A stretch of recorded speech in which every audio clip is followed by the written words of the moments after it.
मतलब वो भाग नंबर 2 से चलना है। ठीक, आइए देखते हैं कि इसमें सबसे पहले IUPAC सिस्टम से ही भाग बनता है। IUPAC हमने बताया है कि इसमें IPSC का मतलब जो होता है international union pure of applied of chemistry होता है। ठीक है, इसमें जो है कि सबसे पहले आपसे पूछा है प्रश्न में कह रहा है कि CH3 CH2 CH3 ये किसका फॉर्मूला होता है? प्रोपेन क्यों है? कि सबसे पहले एक कार्बन, दो कार्बन और तीन कार्बन इसमें ऊपर है। जहां पर C3 की बात आ जाती है वहां पर क्या होता है बेटा? प्रोप होता है। वहां पर क्या होता है? प्रोप होता है। अब प्रोप के साथ साथ जो है कि आपसे इसमें पूछा गया है, ये प्रोप तो है, ठीक है, ये क्या है? प्रोप है, लेकिन इसमें आपसे निम्नलिखित यौगिक IPSC नाम आपको लिखना है। IPSC नाम क्या लिखना है?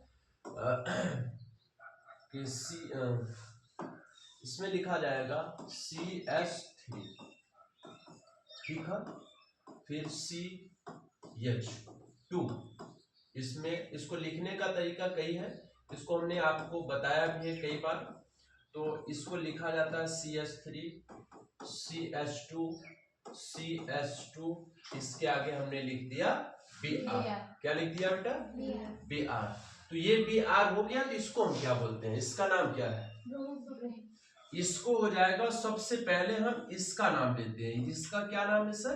ब्रोमो। क्या है? ब्रोमो। अब इसके बाद हमारा जो होता है 1 2 और 3 कार्बन जहां पर हो जाते हैं वो हो जाते हैं आपके प्रोपेन हो जाते हैं। क्या हो जाते हैं? प्रोपेन हो जाते हैं, यानी ब्रोमो प्रोपेन आपका ये नाम हो जाता है। ठीक सर।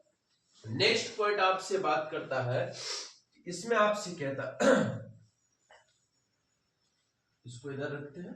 फिर दूसरी बात आपसे कहता है कि CH, ठीक है।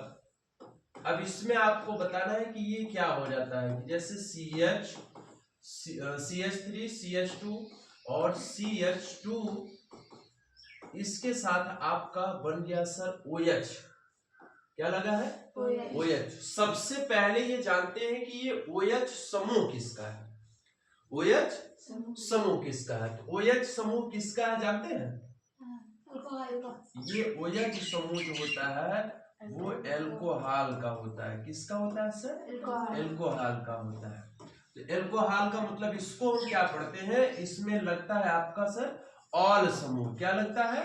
ऑल समूह जब लगता है, जब ये ऑल समूह लगता है तो इसको हम पढ़ते क्या है, इसमें 1 2 3 3 का मतलब हो जाता है प्रोप, और इसमें ऑल समूह लगता है तो जिसमें प्रोपेन की एक ही बॉन्ड लिखा गया इसलिए प्रोपेन है, लगा है OH इसमें हो जाता है ऑल, यानी हो जाता है इसका प्रोपेनॉल।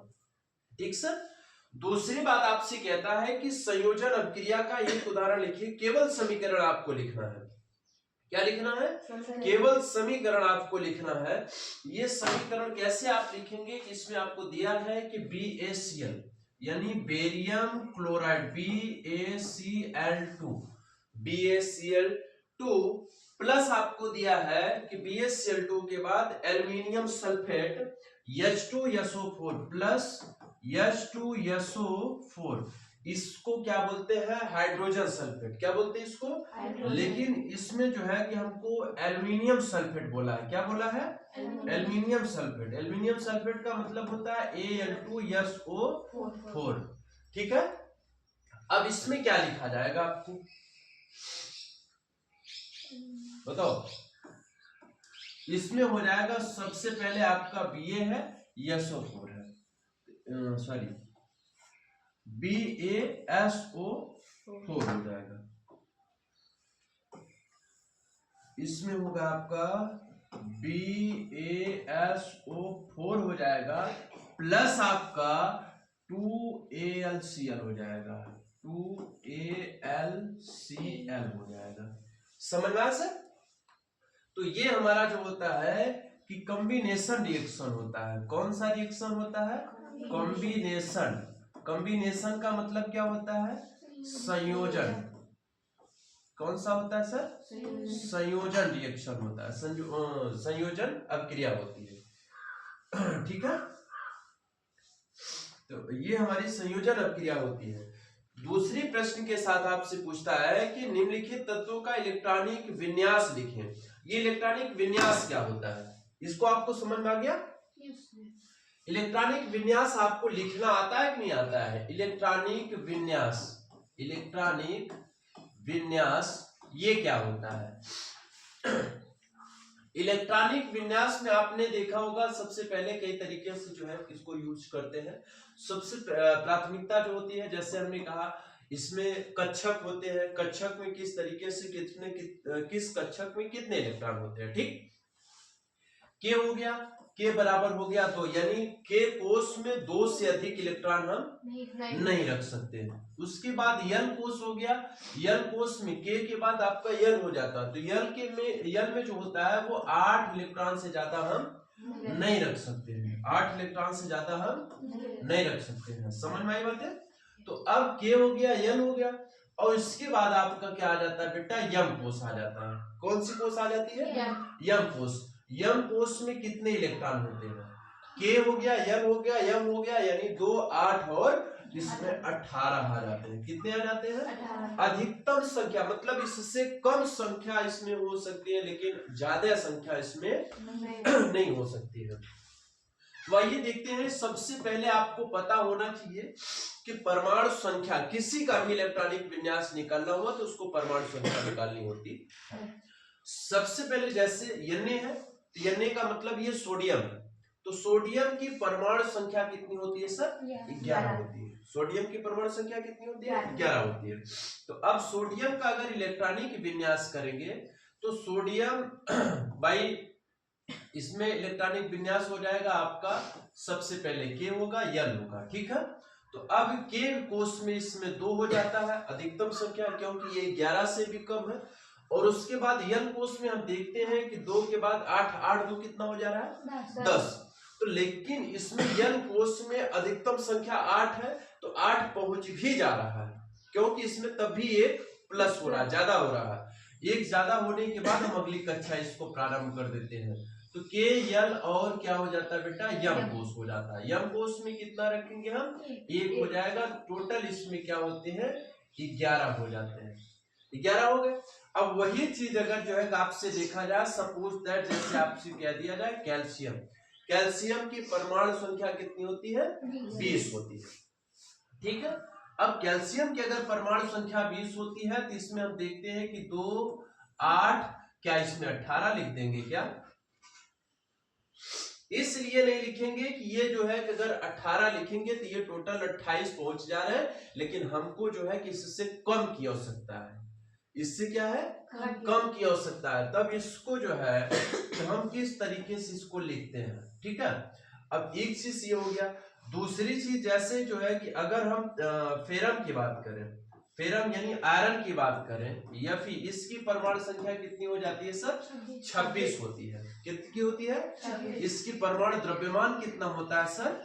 56 होता है। कुछ लोग इसका डबल कर देते हैं, तो वो कहते हैं 26 दूना 52 हो जाता है। तो ऐसा नहीं किया जाता है, हर जगह ये डबल नहीं होता है जो है। ठीक है, तो इसमें जो होती है कि ये आपकी जो होती है परमाणु संख्या कितनी हो जाती है? 26 हो जाती है, लेकिन इसकी द्रव्यमान संख्या जो होते हैं वो कितनी होती है? 56 हो जाती है। तो हर किसी का सबसे पहले जो आपका दिया गया उसको हम क्लियर कर लेते हैं, फिर इसके बाद जो इलेक्ट्रॉनिक विन्यास होगा उसको हम अलग से पढ़ा देंगे। तो ऑक्सीजन की बात है इसमें। दूसरा क्या दिया है इसमें सर? ऑक्सीजन दिया है। ऑक्सीजन ही है ना? हाँ, ऑक्सीजन। ऑक्सीजन में आप क्या करेंगे?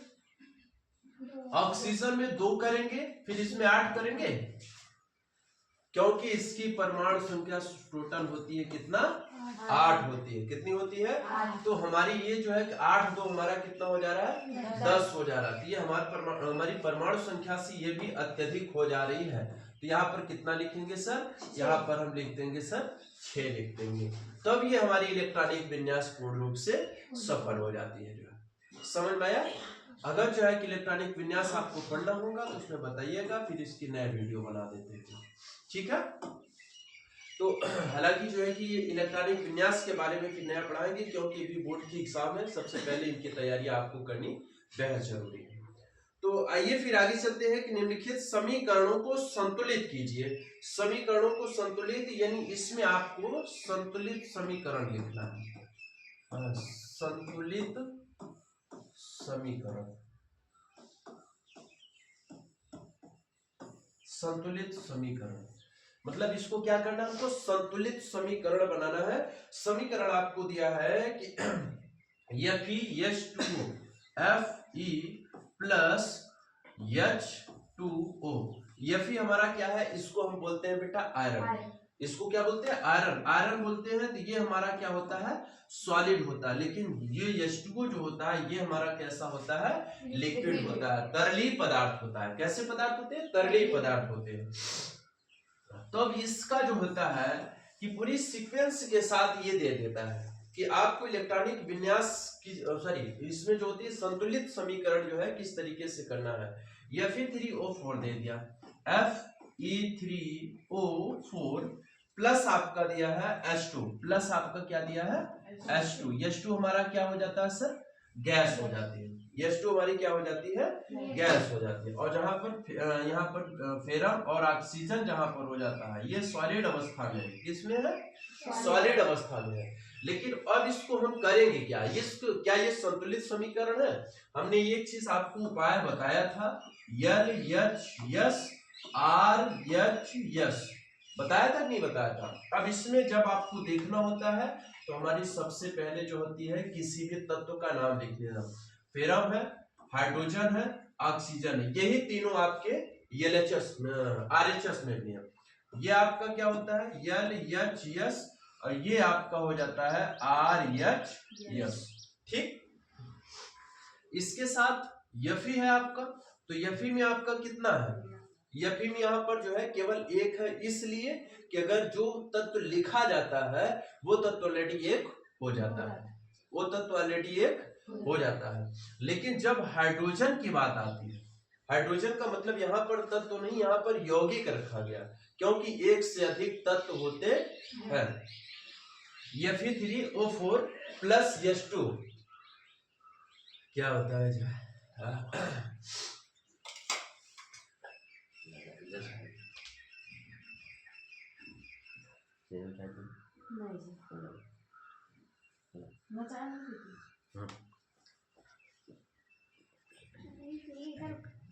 ठंड का मौसम ज्यादा है, इसमें केवल जो है चाय का सेवन करना जरूरी होता है। तो ये हमारा जो होता है जब एक से अधिक कोई वस्तु होता है, एक से अधिक का मतलब होता है कि जब एक से अधिक तत्व आपस में संयोग करते हैं तो बेटा क्या बनता है, यौगिक बनता है। क्या बनता है, यौगिक बनता है। तो एक तत्व यहाँ पर फेरम है, दूसरी तत्व यहाँ पर ऑक्सीजन है, दूसरा तत्व हमारा क्या है, ऑक्सीजन है। तो यहाँ पर देख रहे हैं Fe3 है, यहाँ पर H2 है, यहाँ पर भी H2 है, यानी ऑक्सीजन तो हमारा लेवल का है, ऑक्सीजन हमारा क्या है, लेवल का है। तब इसको क्या सेव करेंगे, सबसे पहले Fe3 को हम इसको 3Fe बना देते हैं। क्या बना देते हैं सर, 3Fe बना देते हैं। इसको हम 3Fe बना देते हैं, यहाँ पर हमारा ये पूरा हो गया। अब ऑक्सीजन को कैसे आप पूरा करेंगे जो है, अब इसमें सीधा सीधा आपको करना है कि जब देख रहे हैं ऑक्सीजन का और कोई ऑक्सीडाइज सिस्टम नहीं है और कहीं हमारा ऑक्सीजन नहीं यूज हो रहा है, तो सीधा सीधा हम यहाँ पर 4 लगा देते हैं। कितना लगा देते हैं, 4 लगा। समझ में आ रहा है नहीं आ रहा। अब 4 लगाने के बाद जैसे H2 है तो H2 में हम क्या करते हैं, यही 4 को उठा करके भी यहाँ हम रख देते हैं। थोड़ा इसको जो होता है आगे चल देते हैं, ये 4H2 लिखा जाता है। अब इसमें कितने हैं सर, 8 हो गए, यहाँ पर भी 8 है। इसमें कितने हैं, 3 है, यहाँ पर भी 3 है। इसमें 4 है, यहाँ पर भी 4 है। समझ में आ गया, नोट करिए फट से।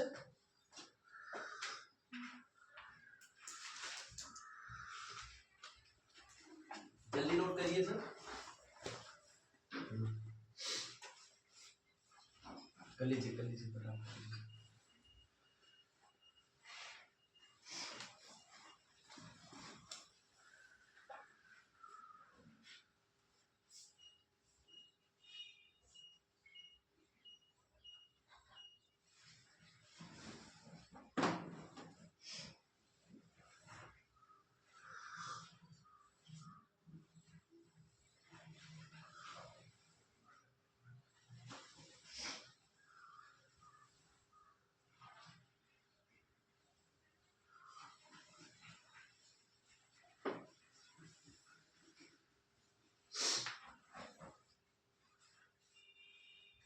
हो गया। चलिए आगे चलते हैं। फिर इसमें जो है कि ये तो आपका पहला था। अब इसमें क्या करना है सर, दूसरा थोड़ा इसमें देख लेना है। दूसरा क्या आपकी इसमें सही हो सकता है, इसमें आपको दिया जाता है, दूसरा आपके लिए दिया जाता है कि आपसे कहता है क्या, ये सेकंड है, दूसरा दिया गया है। दूसरा इसमें कहता है C6H12O6, ठीक है। ये किसका सूत्र है, ग्लूकोज का। किसका सूत्र है, ग्लूकोज का। प्लस इसमें आपका O2 दे देता है, किस क्या दे देता है, O2 दे देता है, जिसमें आपको दिया है CO2 प्लस H2O। इसका हमने जो है कि एक रिएक्शन भी बताया था, समीकरण इसका एक हमने बताया था, जो इसमें प्रकाश संश्लेषण की क्रिया में होता है, यानी पौधे की स्थितियों में यह व्यक्त करता है। यह पौधों की स्थितियों में कैसे उत्पन्न किया जाता है, सीधी सी बात है। C6H12O6O2 दिया है। पहले इसको हम देखते हैं कि कार्बन को हम 6 करते हैं, तो डायरेक्ट यहां और कोई है नहीं, तो हम इसको यहां पर ही इसको 6CO2 कर देते हैं। कार्बन हमारा कितना हो गया, 6 हो गया। ऑक्सीजन हमारा 6 था, 6 यहाँ है, 2 यहाँ है, 6 2 कितना हो गए, 8। लेकिन यहाँ पर कितना हो गया, 6 दूना 12, 1 13 हो गए हैं। अब इसमें हाइड्रोजन को देख लेते हैं। हाइड्रोजन H12 है, कितना है, H12 है, और यहाँ पर ऑक्सीजन भी है। इसको हम भी क्या करते हैं सर, 6H2O कर देते हैं, 6CO2 6H2O। अब हमारा हाइड्रोजन पूर्ण रूप से हो गया है, कार्बन हमारा पूर्ण रूप से, ऑक्सीजन हमारा बचा हुआ है। यहाँ कितना हो गया, ऑक्सीजन 6 यहाँ है, 12 यहाँ, 6 12 6 कितना हो गए, यहाँ कितना है 6 और 6 इसमें है, और 6 2 कितने हो गए, 8।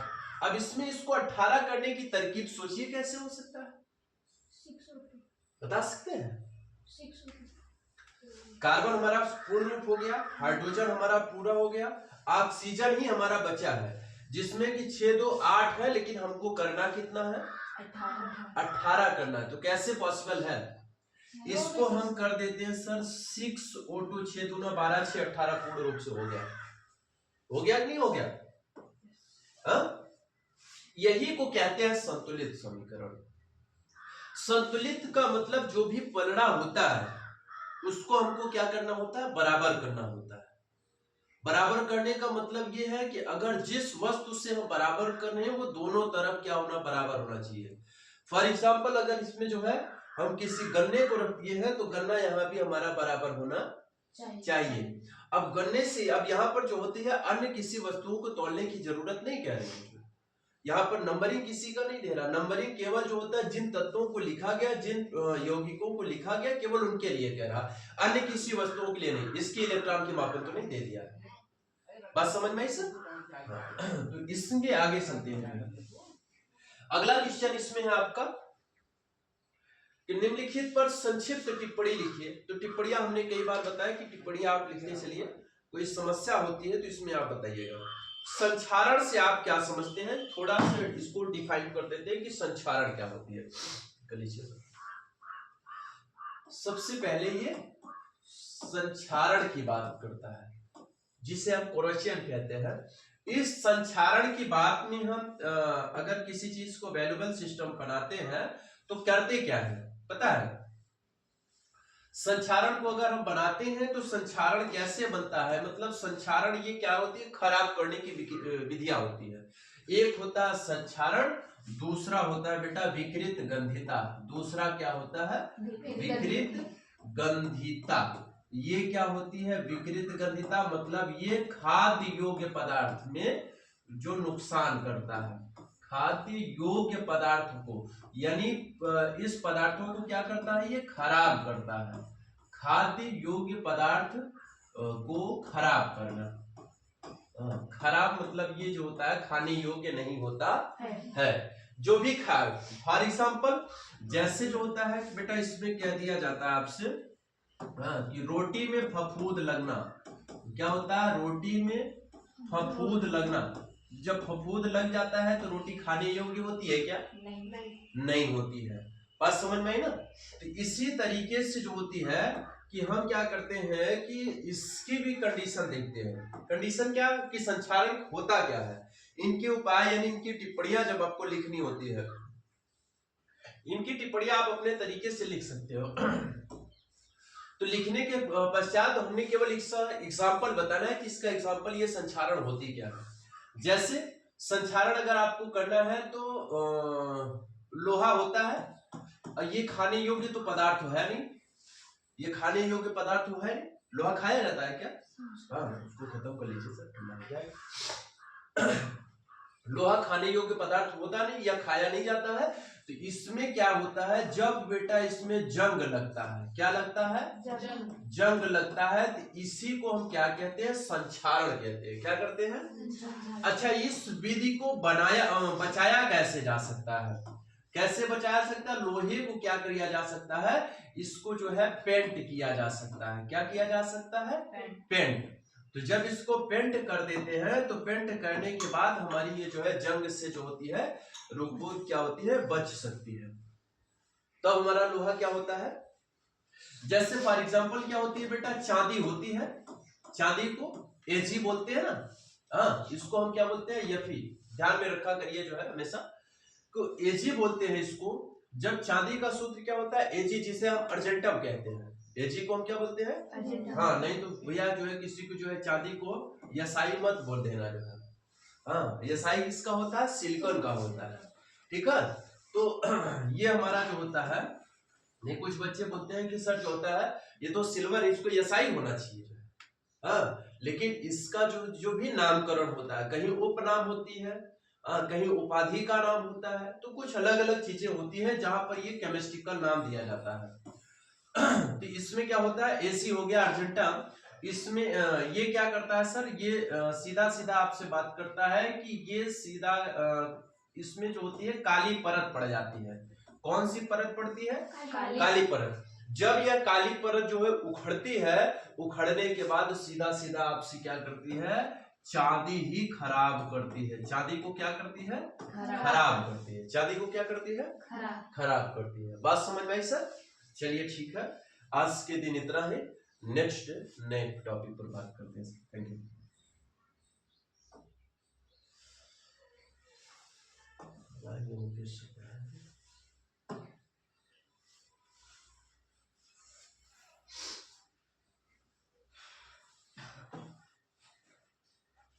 क्लास 10th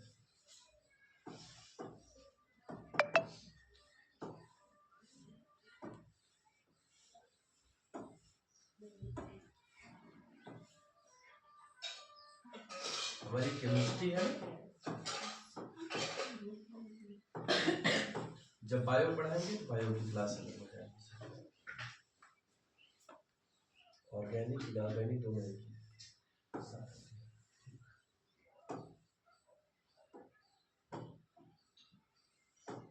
अच्छा, क्लास